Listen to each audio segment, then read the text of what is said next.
Assalamualaikum warahmatullahi wabarakatuh. Pada video sebelumnya, kita sudah membahas mengenai array, yaitu dengan menggunakan array, kita bisa melakukan misalkan menghitung total dari sebuah data yang dimasukkan ke dalam array, seperti ini. Dan ini sangat membantu kita ketika kita ingin melakukan operasi dengan mudah, dengan simple gitu ya.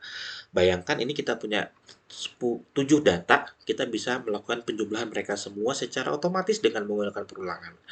Kalau kita buat manual variabel, misalnya variabel 1 sampai variabel 7, kita manual tuh. Variabel 1 tambah variabel 7 tambah dan seterusnya. Itu panjang. Nah, kalau di dalam array pakai perulangan bisa ngitung semua. Itu gampang sekali. Nah, pada video ini saya akan membahas mengenai bagaimana nginput data array menggunakan scanner. Nah, pada video sebelumnya, kita misalnya kalau kita membuat variabel misalkan, nah ini variabelnya ini nomor, kita nomornya ini diinput oleh si user. Nah, di dalam array juga sama. Jadi array itu juga isinya bisa juga diinput dengan menggunakan scanner.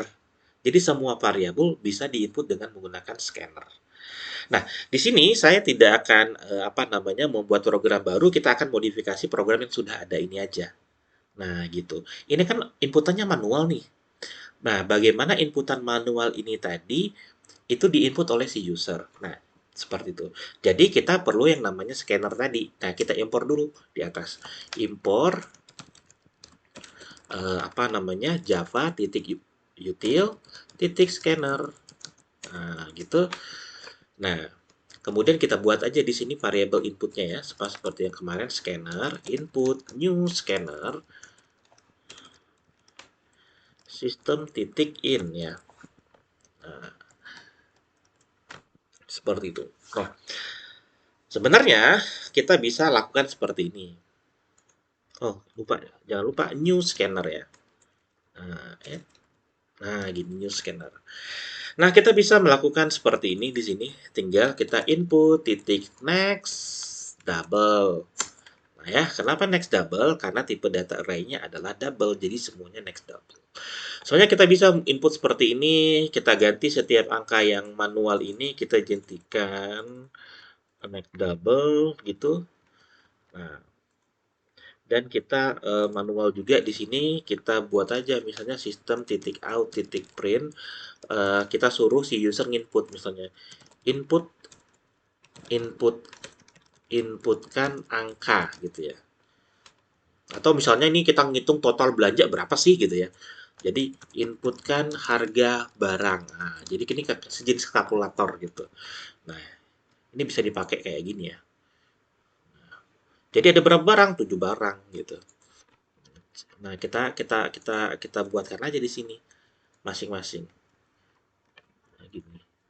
Nah, jadi nanti ada 7 inputannya. Masing-masing kita tambahin. Yang bawahnya saya tidak akan rubah.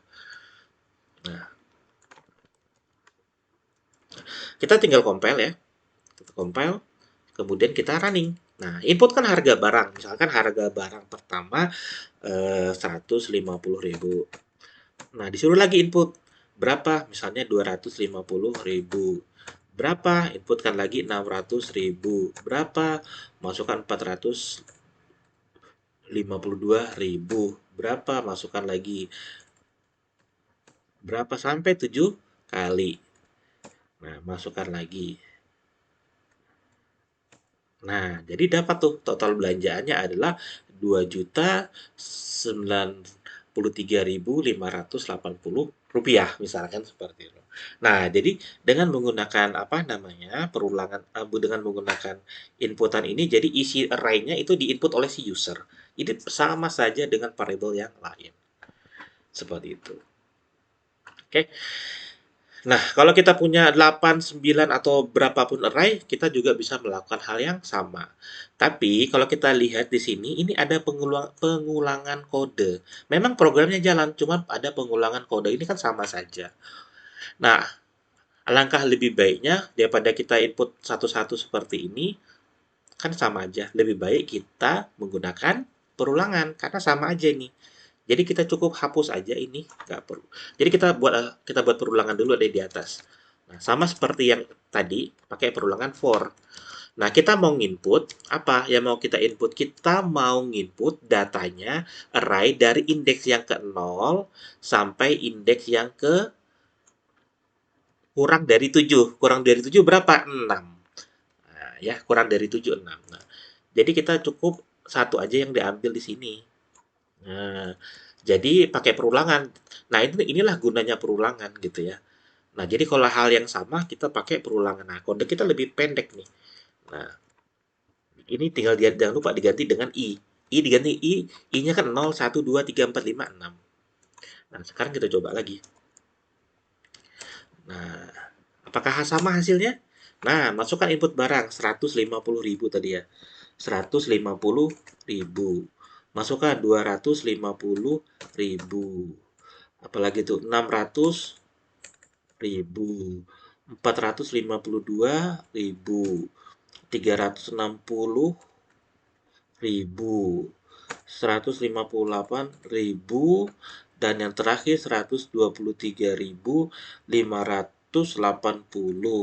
Enter. Hasilnya sama saja. Tapi kode kita enak nih, kode buat kodenya seperti itu. Oke?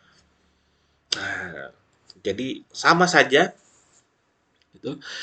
Nah, yang terakhir, nah, memangnya datanya cuma 7. Bagaimana kalau program ini lebih fleksibel lagi? Misalkan kenapa? Misalnya kalau saya inputnya, misalnya saya belanja barangnya cuma 3, maka yang disuruh input kan cuma 3. Kan nggak mesti harus 7. Gitu. Kalau saya misalnya barangnya 10, nggak bisa nih program karena maksimumnya cuma 7. Bagaimana supaya fleksibel inputnya sesuai dengan jumlah yang kita beli misalkan. Nah, di sini sebenarnya 7 ini, 7 itu tadi, kita bisa ganti dengan variabel. Misalkan jumlah jumlah misalnya ini untuk jumlah barang gitu ya. Jumlah barang. Nah, gitu. Ya, yang 77 ini tadi ini kan 7. Kita ganti dengan jumlah barangnya. Jadi program kita tuh lebih fleksibel. Jumlah barang itu kan integer ya. Jadi sini kita buat integer. Nah, gini, jumlah barang. Jumlah barangnya yang input siapa? Si user. Nah, gitu. System titik out titik print. Misalkan input jumlah barang. Nanti dia input jumlah barangnya misalnya 3. Maka nanti setelah diinput 3 barang, maka setiap barang dikasih harga. Nah, itu keren tuh. Nah, kemudian jumlah barang sama dengan input titik next. Next apa? Next int.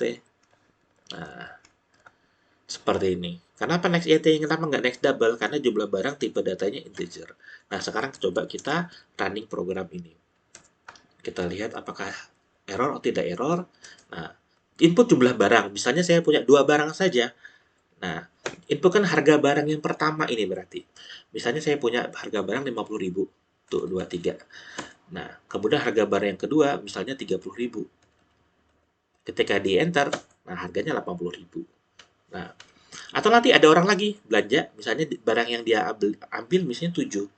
Misalnya nggak usah banyak-banyak deh, misalnya 5 gitu. Harga barangnya adalah 12.000, 36.000, misalnya 5.000, 12.000, dan yang terakhir harganya 6.000. Berapa sih harganya? Nah, totalnya 71.000.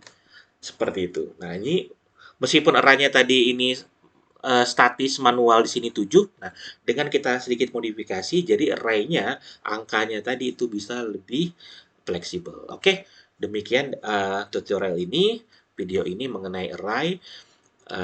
Saya akhiri. Assalamualaikum warahmatullahi wabarakatuh.